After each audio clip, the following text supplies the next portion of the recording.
இயேசு கிறிஸ்துவின் நாமத்தில் உங்களுக்கு என் அன்பின் வாழ்த்துக்கள். ஏசாயா 43 அதிகாரம் 18-19 வசனங்கள் சொல்லுகிறார், இதோ நான் புதிய காரியத்தை செய்கிறேன். Behold, I will do a new thing. உங்களை பார்த்து தான் சொல்லுகிறார், என் மகனே, என் மகளே, நான் உனக்கு புதிய காரியத்தை செய்கிறேன். ஒரு புதிய ஆசீர்வாதத்தை கட்டளையிடுகிறேன். ஒரு புதிய வழியை உனக்காக திறக்கிறேன். ஒரு புதிய நன்மையை நீ காணப்போகிறாய். நான் புதுவிதமாக உன் வாழ்க்கையில் ஒரு காரியத்தை செய்ய போகிறேன். நம்முடைய ஆண்டவர் நாள்தோறும் புதிய கிருபைகளை தருகிறவர். வருடந்தோறும் புது நன்மைகளை நமக்கு அருளி செய்கிறவர். அவருடைய கிருபை நமக்கு புதிதாக இருக்கிறது. ஆண்டவருக்கு ஸ்தோத்திரம். ஆண்டவருடைய கிரியைகளை நீங்கள் வேதத்தில் வாசித்து பார்த்தால் ஒவ்வொன்றும் புதிதாக இருப்பதை நீங்கள் பார்க்க முடியும். ஒரே மாதிரி எல்லாமே இருப்பதில்லை. இயேசு இந்த உலகத்தில் உலாவும் பொழுது ஆண்டவர் செய்த அற்புதத்தை பாருங்கள். ஒரே விதமாக எல்லாருக்கும் அற்புதம் செய்யவில்லை. ஒரு சமயம் கண் தெரியாத ஒருவரை பார்க்கும்போது கண்ணில் கை வைத்து சுகமாக்குகிறார். ஒரு சமயம் ஒருவரை பார்த்து சொல்லுகிறார், நீ சேற்றை பூசி குளத்திலே கழுவு, உனக்கு கண் பார்வை வந்துவிடும் என்று சொல்லுகிறார். ஒருவரை பார்த்து ஒன்றுமே சொல்ல, விசுவாசப்படி உனக்காக கடந்தார், பார்வை வந்து விட்டது. ஒரே விதமான அற்புதம் விதவிதமாக ஆண்டவர் செய்கிறார். என்னால் அவர் புதிய காரியத்தை செய்கிற தேவன். உங்கள் வாழ்க்கையிலையும் இதுவரை கண்டிராத புதிய காரியத்தை ஆண்டவர் இந்த மாதத்தில் செய்ய போகிறார். நீங்கள் விசுவாசிக்கிறீங்களா? ஆண்டவர் எனக்கு புதிய காரியத்தை செய்ய போகிறார் என்று. என்ன புதிய காரியத்தை ஆண்டவர் செய்ய போகிறார்? அதையும் ஆண்டவர் சொல்கிறார் பாருங்க. முதலாவது, நான் வனாந்தரத்திலே வழியை உண்டாக்குவேன். இதான் முதலாவது ஆண்டவர் செய்ய போகிற புதிய காரியம். I will make a way in the wilderness. வனாந்தரத்திலே நான் வழி உண்டாக்குவேன். வனாந்தரம்னா என்னது? வில்டர்னஸ்ன்னு பார்த்தா கண்ணு கட்டின தூரம் வரைக்கும் பாதையே தெரியாது, எந்த பக்கம் போகிறதுன்னு தெரியாது. சில சமயத்தில் ஆட்கள் நடந்து போன சில பாதைகள் தெரியலாம். ஆனால் பொதுவாக வனாந்தரத்தில் வந்து நின்னா எந்த பக்கம் போகிறது, கண்ணு கட்டின தூரம் வரைக்கும் ஒன்றுமே தெரியாது. அந்த மாதிரி சூழ்நிலையில் வழியே இல்லாத இடத்துல நான் உனக்கு வழி உண்டாக்குவேன். அதான் ஆண்டு சொல்கிறார். Where there is no way I will make a way. வழி இல்லாத இடத்துல உனக்காக வழி உண்டாக்குவேன்.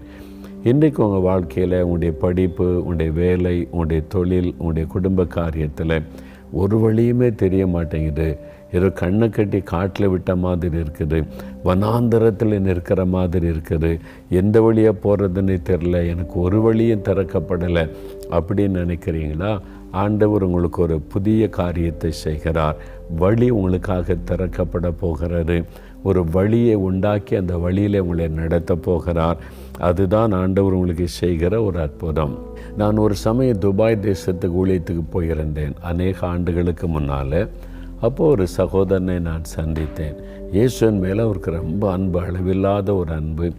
வேலை நேரம் போக மற்ற சமயத்தில் ஊழியெல்லாம் செய்து ஆண்டவரை மகிமைப்படுத்துவதை நான் கவனித்தேன்.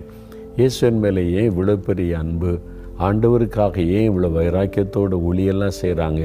எல்லோரும் ஏதோ அந்த வாரத்தில் ஒரு நாள் சர்ச்சுக்கு போகிறாங்க, அதில் பங்கு பெறாங்க, காணிக்க போடுறாங்க, கடமை முடிந்ததுன்னு வந்துடுறாங்க.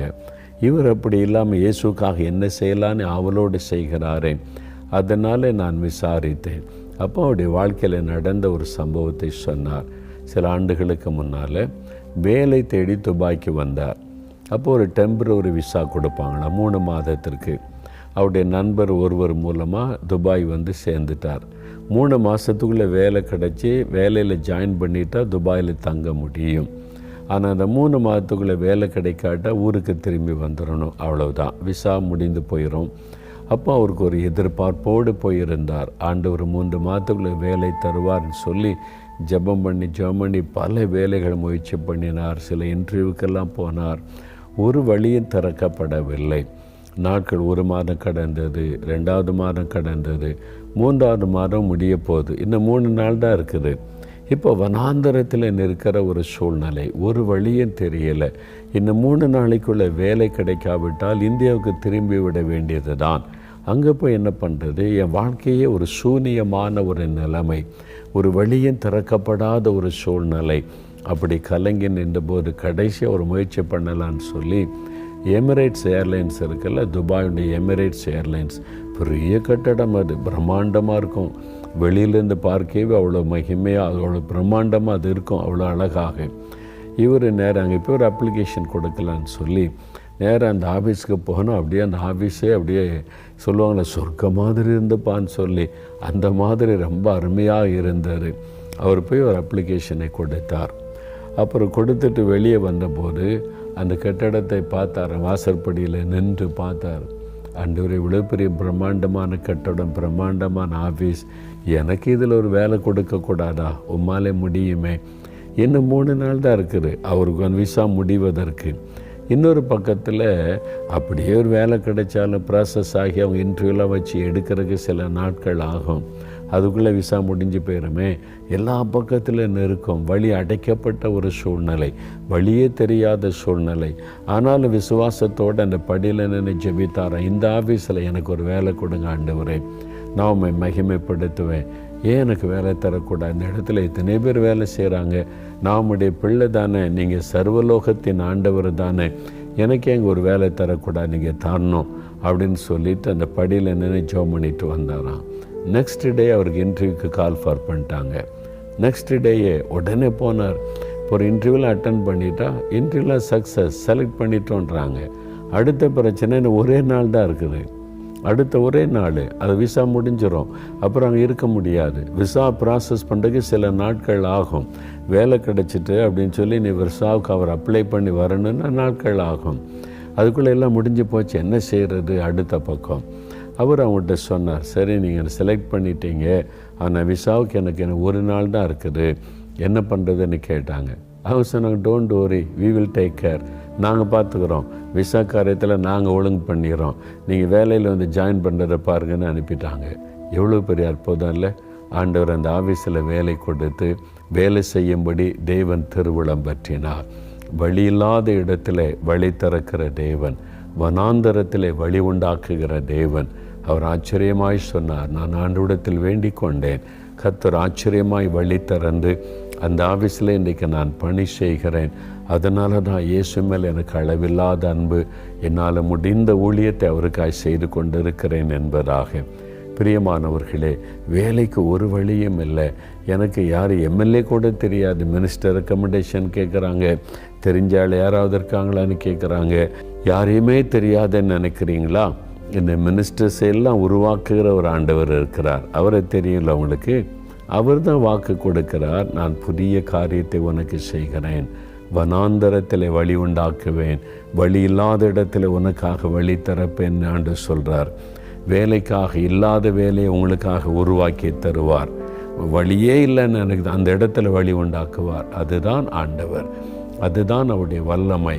உங்கள் பிஸ்னஸுக்காக, பிள்ளைகளுடைய எதிர்காலத்திற்காக, உங்களுடைய படிப்பிற்காக, நீ எந்த காரியத்தில் இப்போ தடுமாறி நிற்கிறீங்க, வனாந்தரத்தில் நின்று திசை தெரியாமல் கலங்குவதை போல நிற்கிறீங்க, உங்களுக்கு ஒரு வழி திறக்கப்படும். அதுதான் ஆண்டு செய்யக்கூடிய புதிய காரியம். வனாந்தரத்திலே உங்களுக்காக வழி திறக்கப்படும். 2வது, ஆண்டு செய்ய போகிற புதிய காரியம் என்ன? அந்த வசனம் பாருங்க. வனாந்தரத்திலே நான் வழியையும் அவாந்தர வெளியிலே ஆறுகளை உண்டாக்குவேன். ஆண்டு சொல்றார், I will make the river in the desert. அதாவது பாலைவனத்தில் நான் ஆறுகளை உண்டாக்குவேன்றார். பாலைவனத்தில் டெசர்ட்டில் போனீங்கன்னா என்ன இருக்கும்? வெறும் மணலாக தான் இருக்கும். பார்த்துருக்கீங்களா? பாலைவனம் பார்த்துருக்கீங்களா? நான் பார்த்துருக்குறேன். இந்த மாதிரி துபாய் நான் போயிருக்கும்போது அந்த அரபு தேசத்தினுடைய வனாந்தரம், அந்த வனாந்தரமும் பார்த்துருக்குறேன், டெசர்ட் பாலைவனமும் பார்த்துருக்குறேன். பாலைவனம் பார்த்தீங்கன்னா எங்கே பார்த்தாலும் மண் அப்படியே மேடுகளாக குவிந்து கிடக்க, அவ்வளோதான். அங்கே தண்ணீருக்கு வழியே இருக்காது. அந்த மாதிரி இடத்துல ஆறுகளை உண்டாக்குவேன்னு சொல்கிறார் ஆண்டவர். என்னங்க, கொஞ்சம் தண்ணி கிடைச்சாலே போதும், ஆண்டவர் ஆறுகளையே உண்டாக்குவேன்னு சொல்கிறார். அப்போ இனி முடியாது, இங்கே ஒன்று நடக்காது அப்படி நினைக்கிறீங்கள, அங்கே ஆண்டவர் அற்புதம் செய்வார். அங்கே ஒரு செழிப்பை ஆண்டவர் காண்பிப்பார். அதுதான் ஆண்டவர் சொல்லுகிறார், நான் அவாந்தர வெளியில் ஆறுகளை நான் உண்டாக்குவேன். கர்த்தரால முடியும். அவர் சர்வ வல்லமுள்ள தேவன், முழு உலகத்தை சிருஷ்டித்தவர், அவர் எல்லாவற்றையும் தன்னுடைய அதிகாரத்துக்குள்ளே கைக்குள்ளே வைத்திருக்கிற தேவன், சிங்காசனத்தில் கம்பீரமாய் வீற்றிருக்கிற ஏக சக்கராதிபதி. அவரால் கூடாத காரியம் என்ன இருக்கிறது? நீங்கள் வேத புஸ்தகத்தில் ஒரு சம்பவத்தை வாசித்தால் ஆச்சரியமாக இருக்கும்.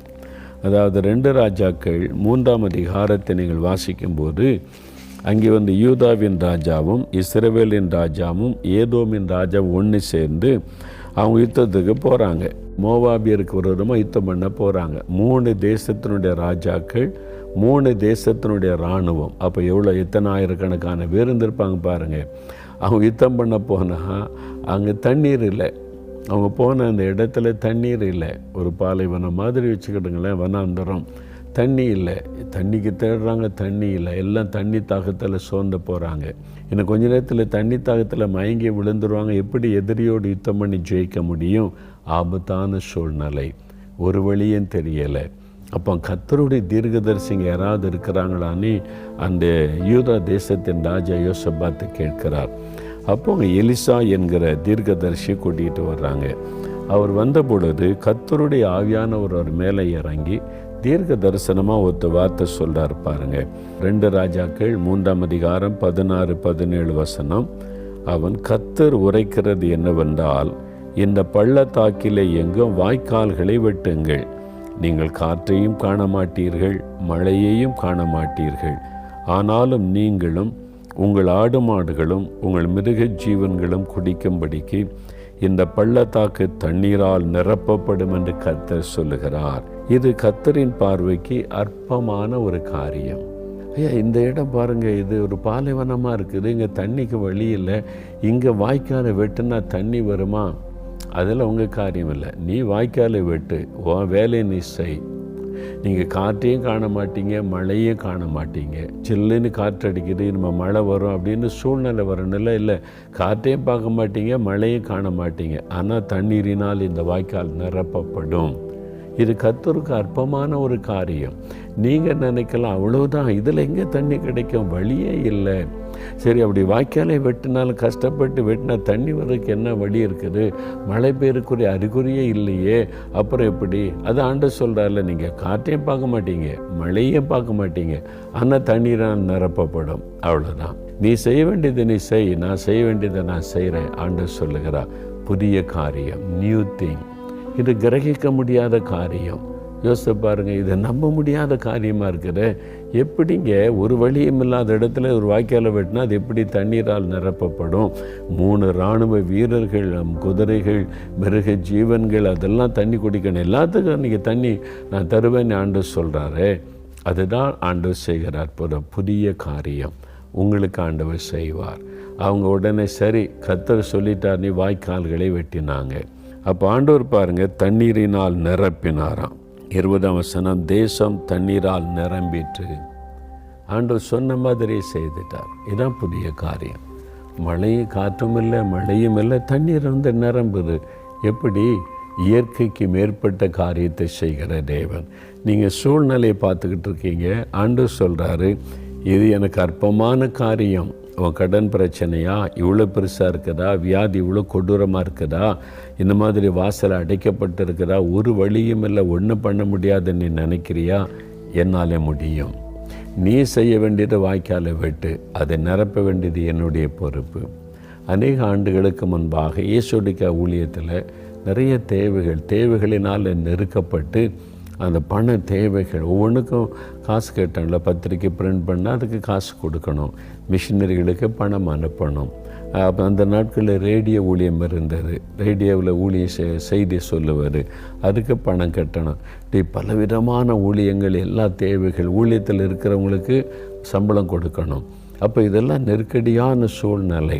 அப்போ ஆண்டோட சமூகத்தில் நான் போய் இவ்வளோ தேவை இருக்குது, இவ்வளோ காரியம் இருக்குது, ஒரு வழியும் இல்லை. ஆண்டவர் சொன்னார், நீ வாய்க்காலை வெட்டு, நான் அதை நிரப்புறேன். இந்த பகுதியை கொண்டு தான் பேசினார். நீ வாய்க்காலை வெட்டு, நான் அதை நிரப்புறேன். அப்படின்னா என்னது ஆண்டவர், என்ன பண்ணணும்? நீ ஜெபத்தில் தேவனுக்கு தெரியப்படுத்து. உன் வேலை வாய்க்காலை வெட்ட வேண்டியது, ஜெபத்தில் தெரியப்படுத்த வேண்டியது, அதை நிரப்ப வேண்டியது என்னுடைய பொறுப்பு. அப்போதான் உபவாச ஜெபம் ஆரம்பித்தோம். ஊழியத்துக்காக உபவாச ஜெபம். அப்போ மாதத்தில் முதல் வாரத்தில் ஒரு நாள் முழுவதும் உபவாசம் பண்ணி ஊழியத்துக்காக ஜெபிப்பார். அப்போ கடைசியில் ஊழிய தேவைகள் அதெல்லாம் எழுதுவோம். பத்திரிக்கைக்கு இந்த மாதம் இவ்வளவு தேவை, மிஷினரி ஊழியத்துக்கு இந்த மாதம் இவ்வளவு தேவை, ரேடியோ ஊழியத்துக்கு இந்த மாதம் இவ்வளவு தேவை, அது மாதிரி சேலரிக்கு இந்த மாதம் இவ்வளோ தேவை, கரண்ட் பில்லு கட்ட இவ்வளோ தேவை, ஊழியத்துக்கு என்னென்ன தேவை இருக்குதோ எல்லாத்தையும் லிஸ்ட் எடுத்து அது ஆண்டவருடைய பாத்திரம் உபவாசம் பண்ணி ஜெபிக்கிற ஆண்டவரை இந்த தேவையை நீங்கள் சந்திக்கணும், இந்த தேவைக்கு ஒரு அற்புதம் செய்யணும். அதான் வாய்க்காலை வெட்டுவார். நம்மளால் முடிந்தது வாய்க்காலை வெட்ட முடியும், அவ்வளோதான். தண்ணீரினால் நிரப்ப வேண்டியது அவருடைய வேலை, அது அவரால் தான் செய்ய முடியும். பாருங்கள், வாய்க்காலை வெட்டியாச்சுது, ஒவ்வொரு காரியத்தை சொல்லி ஜெபித்தாச்சுது. அற்புதமாய் பாருங்கள், அந்த மாதம் முடிவதற்குள்ளாக எல்லா தேவைகளும் சந்திக்கப்பட்டு விட்டது. பத்திரிகைக்கான தேவை சந்திக்கப்பட்டு விட்டது, மிஷினரி ஊழியத்துக்கான தேவை சந்திக்கப்பட்டு விட்டது, சேலரி கொடுக்க வேண்டிய தேவை சந்திக்கப்பட்டு விட்டது, கரண்ட் பில் கட்டக்கூடிய தேவை சந்திக்கப்பட்டு விட்டது. ஒவ்வொரு மாதமும் முதல் வாரத்தில் நாங்கள் ஒரு நாள் உபவாசம் பண்ணி ஜெபிக்கிறோம். எல்லா ஊழியத்தையும் நாங்கள் லிஸ்ட் எடுத்து என்னென்ன தேவைகள், இப்போ டிவி ஊழியத்துக்கு எவ்வளோ தேவை இருக்கிறது, பில்டிங் ஒர்க்குக்கு எவ்வளோ தேவை இருக்கிறது, வாய்க்காலை வெட்ட வேண்டியது வேலை நாங்கள் செய்கிறோம். அந்த மாதம் முடிவதற்குள்ளாக எல்லா தேவையும் சந்திக்கப்பட்டு விடுகிறாரு. அப்போ நம்ம வாய்க்காலை வெட்டினா தேவன் அதை தண்ணீரினால் நிரப்புவாராம். அது எப்படி நடக்கிறது? அது கிரகிக்க முடியாதது, அதை நம்ப முடியாதது, நம்ம நினைத்து பார்க்க முடியாதது. இயற்கைக்கு மேற்பட்ட ஒரு காரியத்தை செய்கிறவர் தான் நம்முடைய ஆண்டவர். இல்லை, எனக்கு கடன் பிரச்சனை இத்தனை லட்சம் இருக்குதே, எத்தனை லட்சம் இருந்தால் நான் வாய்க்காலை வெட்டுங்க. பிள்ளைகளை படிக்க வைக்கணும், இவ்வளோ பெரிய தேவை இருக்குது, வாய்க்காலை வெட்டுங்க. குடும்பமாக உபவாசம் பண்ணுங்க, ஜெபம் பண்ணுங்க. சோம்பேறியாக உட்கார்ந்துருக்கிறவங்களுக்கு ஆண்டவர் உதவி செய்ய முடியாது. ஆண்டவர் இப்போ உங்கள்கிட்ட தண்ணீர் தாகம் களைப்பாக இருக்கிறாங்க, நீங்களாம் ரொம்ப களைப்பாக இருங்க, சும்மா இருங்க, நான் தண்ணி கொண்டு வரேன், எனக்கு கொண்டு வந்தாரா? வாய்க்காலை வெட்டு, நீ செய்ய வேண்டியதை நீ செய்யணும். நீ முழங்கால் போடு, நீ உபவாசம் பண்ணு, நீ ஜெபம் பண்ணு. நீ செய்ய வேண்டியதை செஞ்சால் நான் செய்ய வேண்டியது அற்புதத்தை நான் செய்வேன். சோம்பேறிகளுக்கு ஆண்டவர் உதவி செய்ய மாட்டார். அதனால் நீங்கள் முதல்ல உங்களுடைய காரியத்துக்கு ஜெபிக்கணும், உபவாசிக்கணும், தேவனுக்கு தெரியப்படுத்தணும். அதுதான் வாய்க்கால்களை வெட்டுவது. ஆண்டவரே, இந்த மாதம் இதுக்கு இவ்வளோ தேவை இருக்குது, இதுக்கு இவ்வளோ தேவை இருக்கிறது, படிப்புக்கு இவ்வளோ தேவை இருக்கிறது, என்னுடைய ட்ராவல் காரியத்துக்கு இவ்வளோ தேவை இருக்கிறது. வாய்க்காலை வெட்டுங்க. அதனால தான் நான் சொல்கிறது, உங்களுடைய ஜெப குறிப்புகளை எழுதுங்க. இந்த பழக்கத்துக்கு வாங்க. நிறைய கிறிஸ்தவர்கள் பெற்றுக்கொள்ளாமல் இருக்க காரணம் நம்ம தான். அவர் அற்புதம் செய்ய ஆயத்தமாக இருக்கிறார். நம்ம ஜெபிக்கிறதும் இல்லை, கடமைக்காக ஒரு ஜெபம், பைபிள் வாசிப்பு, விசுவாசமும் நம்மக்கிட்ட இல்லை. இந்த மாதிரி நம்ம சோம்பேறிகளாமல் இருந்து பழகிட்டோம். எதாவது தேவைன்னா ஊழியக்காரனுக்கு லெட்டர் எழுது, ஊழியக்காரனுக்கு தெரியப்படுத்தன்னு. ஆண்டவர் சொல்கிறார், இல்லை நீ வெட்டு, நீ வாய்க்காலை வெட்ட நான் நிரப்புறேன்றாரு. அப்போது நீங்கள் உபவாசிக்கணும், நீங்கள் முழங்கால் படியிடணும், நீங்கள் ஆண்டவரை தேடணும், நீங்கள் காரியத்தை தேவனுக்கு தெரியப்படுத்தணும். எனக்கு இதுக்கு இவ்வளோ பணம் தேவை, என் பிள்ளையை படிக்க வைக்க இவ்வளோ வேணும், இஎம்ஐ கட்ட இவ்வளோ வேணும் ஆண்டவரை, இந்த காரியத்துக்கு இவ்வளோ தேவை, கரண்ட் பில்லு கட்டணும், எல்லாத்தையும் எழுதி வச்சு ரெகுலராக நீங்கள் ஜெபிச்சு பாருங்கள். வாய்க்காலில் வெட்டுங்க, நிரப்ப வேண்டியது அவருடைய வேலை. நாங்கள் இயேசுடைய ஊழியத்தில் அதை பார்க்குறோம். அதனால தான் சொல்லுகிறேன், அற்புதங்களை நாங்கள் ஒவ்வொரு மாதமும் அனுபவிக்கிறோம். நாங்கள் ஜெபிக்க வேண்டியது நம்ம வேலை, அது அற்புதம் செய்ய வேண்டியது கர்த்தருடைய வேலை. அப்போ வாய்க்காலை வெட்டுங்கன்னு ஆண்டவர் சொல்கிறார். அப்போது புதிய காரியத்தை செய்வாராம். இது புதிய காரியம் தானே. காற்றையும் பார்க்க முடியல, மழையும் பெய்யலை, எங்கேருந்தே அந்த தண்ணி வந்துச்சு? வாய்க்கால் நிரம்பி விட்டது. எல்லாரும் குடிக்கிறாங்க, அங்கே உள்ள மிருக ஜீவன்கள், குதிரை எல்லாம் குடிக்கிறாங்க, ரொம்ப சந்தோஷமாயிட்டாங்க. இது எப்படி நடந்தது? அது ஆண்டவராலே ஆயிற்று. அது புதிய காரியம் உங்களுக்கு செய்ய போகிறார். உங்களுடைய கடன் பிரச்சனை மாற, உங்களுடைய பண பிரச்சனை சந்திக்கப்பட, உங்களுடைய குடும்பத்தில் நோய்கள் நீங்க, உங்களுடைய குடும்பத்தில் சமாதானம் உண்டாக, உங்களுடைய பிள்ளைகள் காரியத்தில் ஒரு வழி திறக்கப்பட, எந்த காரியமாக இருக்கட்டும், ஆண்டவர் புதிய காரியத்தை செய்ய போகிறார். புதுவிதமான ஒரு அற்புதம் செய்து உங்களுக்கு ஒரு அதிசயத்தை காண்பித்து மகிழ பண்ண போகிறார். நீங்கள் செய்ய வேண்டியது வாய்க்காலை வெட்டணும். உடனே ஒரு பேப்பர் எடுங்க, எல்லாத்தையும் எழுதுங்க. என்னென்ன காரியம் இந்த மாதத்தில் இதெல்லாம் எனக்கு சந்தித்து தரணும். வாய்க்காலை வெட்டுங்க, தினந்தோறும் வெட்டணும். தினந்தோறும் நீங்கள் அதை முழுமையாக வெட்டி முடிக்க வரைக்கும் ஜெபம் பண்ணிக்கிட்டே இருக்கணும். அதை வெட்டி முடித்தாதான் ஆண்டவர் அற்புதத்தை செய்ய முடியும். நீங்கள் ஜெபம் பண்ணினாதான் தேவன் அதில் கிரியை செய்ய முடியும். அதனால் பாருங்கள், ஆண்டவர் இந்த வாக்கு கொடுக்கிறார். இப்போ இந்த புதிய காரியம் எப்போ நடக்கும் அப்படின்னு நினச்சிங்கன்னா ஆண்டவர் என்ன சொல்கிறார் பாருங்க. ஏசாயா 43 அதிகாரத்தில் 19 வசனம், இப்பொழுதே அது தோன்றும். அண்ட் நாவ், இப்போ இன்றைக்கு உங்களுக்கு புதிய காரியம் நடக்க போகுது. விசுவாசிக்கிறீங்களா? இப்போ ஆண்டவர் சொல்கிறாரு, நாளைக்கு இல்லை, அடுத்த மாதம் இல்லை, அடுத்த வாரம் இல்லை, இப்பொழுதே அது தோன்றும். உங்களுக்கு ஒரு வழி திறக்கப்படும், உங்களுடைய குறைவுகள் நிறைவாக்கப்படும், தேவைகள் சந்திக்கப்படும். இப்பொழுதே, நாவ், நீங்கள் விசுவாசித்தா இப்பொழுதே ஒரு புதிய காரியத்தை காண்பீங்க. அப்போ அதுக்கு நம்ம என்ன செய்யணும்? ஆண்டவர் 2 காரியம் சொல்லார். ஒன்று, ஏசாயா 43:18 வசனம் பாருங்கள். முந்தினவைகளை நினைக்க வேண்டாம், பூர்வமானவளை சிந்திக்க வேண்டாம். அப்போ தான் புதிய காரியத்தை ஆண்டவர் செய்வார். சிலர் எப்பவும் முந்தினதே நினச்சிக்கிட்டே இருக்கிறாரு. முன்னால் எனக்கு அப்படி நடந்துச்சு, இப்படி நடந்துச்சு. ஒன்று, முன்னால் நடந்ததை வச்சு பெருமை பாராட்டுது. எங்கள் தாத்தா இப்படி இருந்தால் தெரியுமா, அப்பா இப்படி இருந்தால் தெரியுமா, எங்கள் குடும்ப பரம்பரை என்ன தெரியுமா, வரலாறு என்ன தெரியுமா, முந்தினதை நினச்சி பெருமை பெருமை பெருமை. அதனால் அற்புதமே நடக்க மாட்டேங்குது. அப்படியே உட்காந்துருக்குறீங்க. ஆண்டவர் சொல்ல, அந்த பெருமையெல்லாம் தூக்கி குப்பையில் போடு. முந்தினதை நினச்சி முந்தின காலத்தில் அப்படி இருந்துச்சு இப்படி இருந்துச்சு அதெல்லாம் தூக்கி குப்பையில் போடு. அதெல்லாம் நினைக்காத, அதை மறந்துருன்றார்.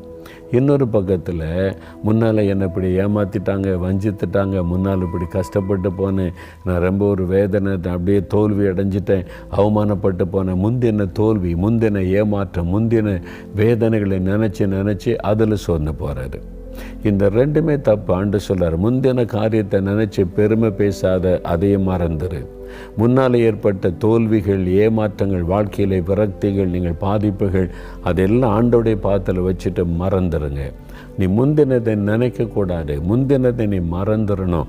ஆண்டோடைய பாதத்தில் வச்சுருக்க. முன்னால் என்னை ஏமாத்தினாங்க, நான் பாதிக்கப்பட்டேன், காயப்பட்டேன், வேதனைப்பட்டேன், கண்ணீர் வடித்து அவமானப்பட்டேன், எல்லாத்தையும் உடைய பாதப்படியில் வச்சிடறேன். அதை எல்லாத்தையும் நான் மறந்துடுறேன். எனக்கு தீமை செய்தவங்களை மன்னிச்சு நான் மறந்துடுறேன். ஆண்டவரை, முந்தினதை நீ நினைக்க மாட்டேன்.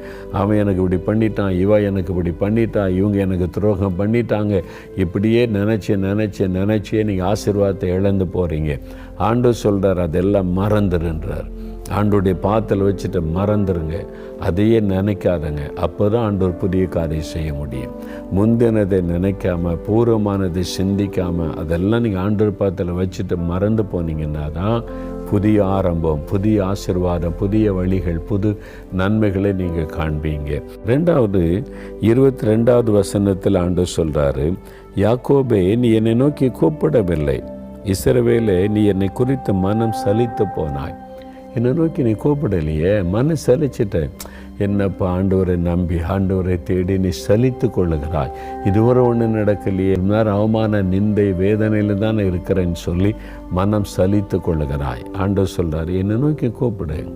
நீ கூப்பிட்டா நான் புதிய காரியத்தை செய்வேன். அப்போ முந்தினரை மறந்துடுங்க, இந்த வாக்கு தத்துவத்தை சொல்லி கூப்பிடுங்க. புதிய காரியத்தை செய்வேன்னு சொன்னீங்களே, எனக்கு புதிய காரியம் செய்யுங்க. வனாந்தரத்தில் வழி உண்டாக்குவேன்னு சொன்னீங்களே, எனக்கு ஒரு வழியை உண்டாக்குங்க. அவாந்தர வழியில் ஆறுகளை உண்டாக்குவேன்னு சொன்னீங்களே, எனக்கும் இயற்கைக்கும் ஏற்பட்ட விதத்தில் ஒரு அற்புதம் செய்து என்னை ஆசீர்வதித்து என் தேவையெல்லாம் சந்திங்க. நான் இனி முந்தினவர்களை நினைக்க மாட்டேன், அதெல்லாம் உடைய பாதப்படியில் வச்சிடுறேன், உம்மை நோக்கி நான் கூப்பிடுகிறேன் அப்படின்னு கூப்பிட்டு பாருங்கள், அற்புதம் நடக்கும். இப்போ இன்றைக்கு இந்த நேரம் கூப்பிடுறீங்களா, ஆண்டவர் இன்றையிலிருந்து புதிய காரியத்தை ஆரம்பித்து விடுவார். உங்கள் வாழ்க்கையில் புது வழி திறக்கப்பட போகிறது, புது நன்மை உண்டாக போகிறது, புது ஆசீர்வாதத்தை காண போகிறீங்க, புதிதான காரியத்தை ஆண்டவர் உங்களுக்கு செய்ய போகிறார். இப்போ ஜெபம் பண்ணலாமா? இந்த வாக்குத்தத்தத்தை எனக்குரியது. ஆண்டவர் எனக்குத்தான் புதிய காரியம் செய்ய போகிறார். I believe this promise, it is for me. ஆண்டவர், according to the promise, I am going to receive the new things from the Lord. ஆண்டவரிடத்தில் இந்த புதிய காரியத்தை பெற்றுக்கொள்கிறேன்.